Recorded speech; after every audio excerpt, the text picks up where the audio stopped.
Hey everybody, welcome back to Majestic Collectibles. More of the silver bronze collection. Only 3 boxes left. I did get off of my box count in the last couple of videos. I thought there was 4 because one I had already done. I put in the wrong place, so I thought there was 4, but there's only 3. Anyway, there's only 3. If you guys get a chance, click like, hit subscribe, check out our other videos. I'm just going to go right here in the middle. And, oh, hey, this looks like fun. Start off with, there we go, Green Lantern, and I'm guessing that's the first Guy Gardner appearance. It is water damaged, so I don't know if you can see it. So, see it along the bottom edge. That's unfortunate. Spectacular, well, Peter Parker, blah, blah, blah, blah. Peter Parker, Spectacular Spider-Man. So, of course, that one's nice. I don't have a lot of luck selling these, even in high grade. Micronauts sell, and that's a good Man-Thing cover, so that should be saleable. And again, another Micronauts. Is that Transformers with it? No. Thought it was there for a second. I might have a Micronauts run here. We picked up a few in some other boxes, but this I think is the biggest batch, and these are pretty nice. Probably around VF. Find a VF. Some do have some spine breaks on them. And this is another one of those licensed products that, just like ROM, you hope someday they can work something out and continue it, FF in that one, and bring it back. And what is this? Oh, must have been used for packing. Boy, those are definitely stinker sleeves there. Molecule Man, annual number 1. Oh, there's Micronauts 1. Interesting. Not probably a VG. It's got some staining. I don't think it's water damage. Didn't feel like it. That one's a nice book. So is that one. That one's a really nice book. Getting some higher grade ones. Wish they were those Silver Age Spideys, but you know, can't complain too much. I don't know if I have... Oh, Ant-Man's in that one. That should be a good crossover issue. Somebody will be interested in that. FF again in that one. They did have quite a few crossovers, and I didn't really, well, I did read the title, but, you know, 40 years ago, so it's been a while. Another Water Damage Green Lantern 65. Oh, that's a nice book there. That's 66. Oh, it is water damage, though. It looks good. Stain down there, darn it. Imagine it's a Gil Kane cover. A lot of them were. Sure looks like it. Well, a little bit of tanning. That's too bad. 68. Number 68, I should say. And I don't see a lot of runs of Green Lanterns. When I get Silver Age collections, it's usually onesies, twosies. Looks like we've got a... Yeah, there's another Gil Kane. Signatures on that one. Nice little run here. Shoot. Shoot. That's too bad. Black cover, so it, of course, broke the color on it. This thing is absolutely trashed. This thing must have been wet for a long time. I'm surprised the pages are not stuck together. That is in terrible condition. World's Finest is another book I don't have a lot of luck with. Just like Brave and the Bold, really the team-up books from either Marvel or DC tend to be a little weaker unless there's a huge first appearance. Something along those lines. Western stuff, yeah, that's pretty tough too. I can move a few Tomahawks, very few, with some of the Neil Adams covers, and that's about it. All right, Forever People 1. I just picked this book up at the Merle Hay Mall QuadCon a couple of weeks ago, not even, about 8 days ago. If you saw that video, those are the ones that they had that strong tobacco odor. Same book. I don't think it's quite as nice because it looks like it's got Yeah, a little bit of tanning, but no water damage, and it is a #1 Jack Kirby cover. And 2 was not in that other batch, but it is here. I'd like that cover. 4 was in that other batch. I think that's the only 2 I had in the from that show and the Forever People. Oh, this one's shot. Yeah, it's all water damage. That thing's had it. Too bad though. Again, not big dollars, but the Jack Kirby collectors like them, especially if they have a nice, nice clean cover on them. Number 8, bondage cover on that one. Number 9. Here's number 10. I've always been a huge Deadman fan. I don't know if I've ever read this book. I'm going to have to sit down and see if I remember it. I'll read it and see if it trips a memory, but I don't think I have. And that's number 11. And now it looks like we're back to Green Lantern, Green Arrow.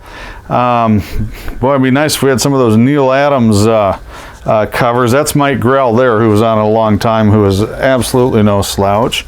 Korak number 1. You know, it's got the Kubert cover, but just not something people are begging me for. Picked this up, I think, in that Merle Hay QuadCon collection too, Korak 2. Then we jump to 48. Great covers on them though. And there's 49. Again, all Joe Kubert. 50. Well, we skipped a bunch of them there. 51 on that. Same time he was doing all those war books too, and Tarzan, the regular Tarzan title. And we're at 54. This one's water damaged. Yeah, there you can see it a little bit on the bottom edge. It's stained and warped. Men of War, Kubert cover, of course. Don't get a lot of interest in it. As far as war books go, it's not one of the ones that people are asking for. I usually pick out of my show stock or online. Not a bad read. It was a good book, and I noticed I don't have number 1 here, which is unfortunate. That would probably be the one I could move, because everybody likes to buy a number 1 and speculate on those. Enemy Ace was in that one. Now here we go back to Mr. Miracle. It's a title that does have a following. The higher issue numbers, you know, not so much. They like that early stuff. Return of the New Gods. Not a real winner, to be honest with you. Even the original Kirby's New Gods were, number 1 was okay. I can sell that. The rest of them are pretty tough. Tarzan, Gold Key books do sell. The photo covers sell a little better than the painted. This one has, there you can see it, more water damage on it. It is readable, so again, just a low grade. This one's really low grade. Not water damage, just low grade. Here's the Tarzan one, the DC, I should say. Great Kubert cover on there. And of course, water damage. I guess we're skipping issue number 2 for now. There's number 3. That one's pretty nice. I don't know if that one's, I don't think that one's, oh, this one's water damaged. I don't think 3 is. It is, it's very, very mild. There we go. 212. So that kind of took over the numbering from the Gold Key stuff, if I remember right. And then, let me see. Yeah, so here I'll go back a little bit. So this says 4th DC issue. And that'll be 3rd DC issue, which, yeah, 209. So it just continued the Gold Key run, so they kept the continuity, so the fans, the buyers, you know, knew it wasn't like super brand new stuff, I guess. And let me see, 215, so, and I can't remember, it ran for a long time. It was a very long running title. I don't know how far though, if it made 300, I do not remember on it. It's not one I bought or read or really paid attention to as a reader or a collector. just kind of not my jam. I did read all the original novels from Edgar Rice Burroughs, so I did read those, and I did enjoy those, but the comics I never really got into, I guess, myself. I prefer the original novels.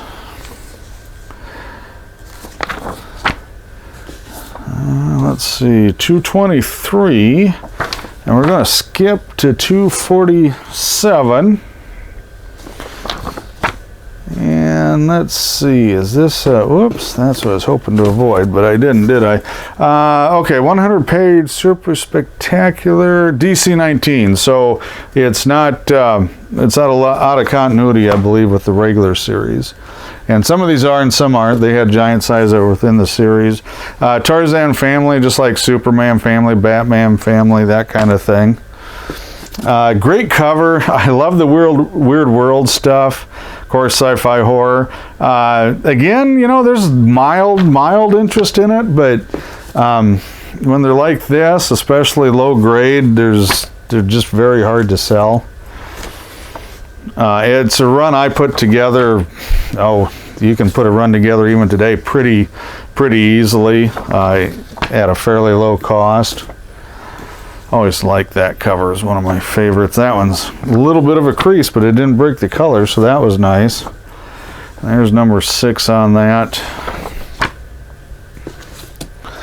Number 7, so we're getting, looks like we're getting a good chunk of the run here. And there's 8.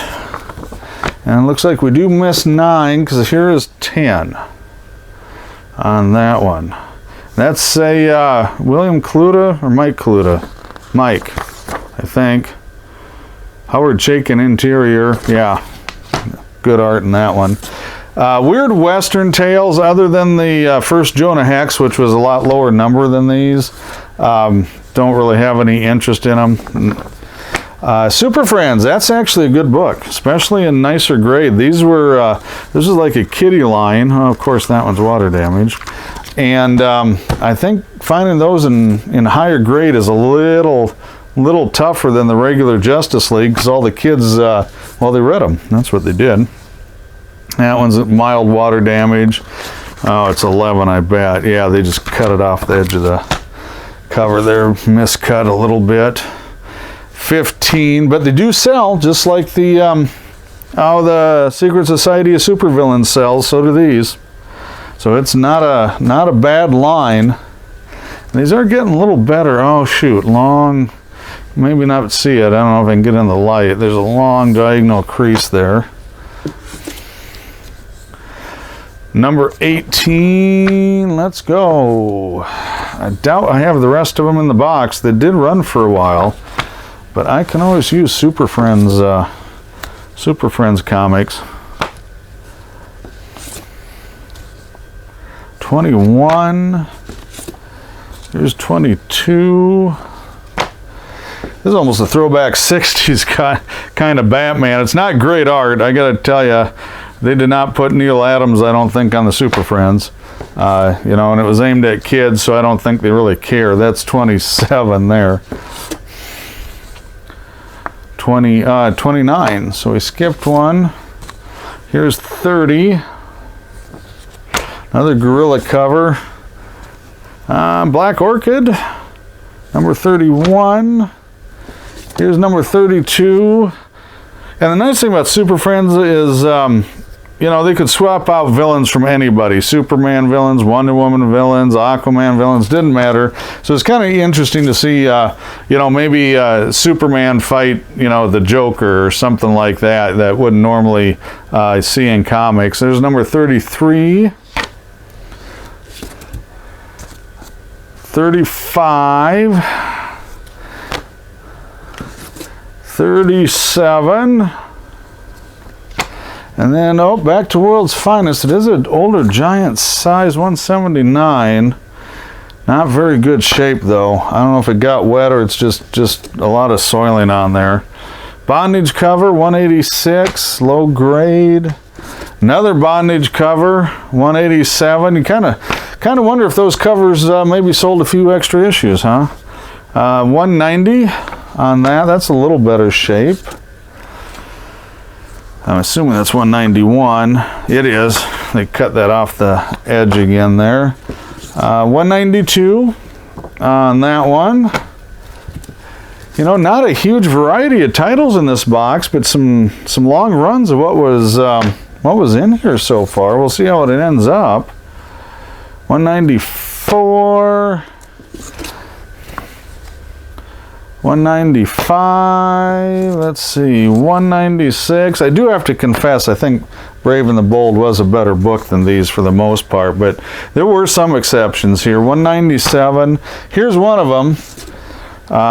So it's another Flash Superman race. Any of these from any of the titles, Flash, Superman, World's Finest, whatever they were in, always really super popular. And there's the rest of it, 199. I don't think those are the most valuable of the race issues, but you know, they will sell. This was neat because it's Superman and Robin, Superman, Green Lantern, Dr. Fate. So you kind of got I'm guessing maybe an Earth 2 story in there. And here we're back to Batman. And here's Superman and Aquaman. They kind of turned this into a Superman vehicle, and Brave and the Bold went to a Batman vehicle. But for a long time it was Superman, Batman. That's good. It's got the mod Wonder Woman on it. Teen Titans and Superman. I love the monster cover on that. Oh, that's sticky. There we go. I think I don't know if that was an all reprint book. I'm gonna just look and see if there's a new story, but I think that was had some reprints in it. 206, 207, Dr. Fate, that's what, 208, so we're not skipping too many of these. That's kind of nice. 209, Superman Hawkman, Superman, Green Arrow, Superman and Atom, and there's Superman and Batman. I would assume the Superman-Batman team-up was probably a little better seller than the other team-ups, but I'm not sure. And here's where they kind of brought in like the Sons of, so they had the Son of Batman, Son of Superman. They had some stories with them. Here's another one with the Son of kind of thing. They were fun. These were all kind of pretty much out of continuity with the main titles, though. Dead Man in this one, Aquaman, Robot Man. Oops, my stack's getting wobbly. I better start another one here. Another giant size, World's Finest, Metamorpho in that one. Oop, there we go. I don't want to knock that. I think I'm just gonna. Usually don't do that, but most of these aren't mint, so 255 on that one. And there's Metamorpho again. You can see on the doorknob. Dead Man on that one. Sandman, and I'm assuming Sandy. Let's see, we got Flash, Green Arrow, and the Sons of. 232. 235, kind of a creepy cover, to be honest with you. A guy squeezing him so hard his head pops off. I'm thinking there's a lot of little sisters, you know, were really upset after this issue came out, because can you see some kid just going and grabbing his sister's Barbie doll, see if the head would pop off? Just saying that because I might have done that. Anyway, and the last one is 238 on this one. So that's it. 2 more boxes left. Check out our other videos, and thanks for watching.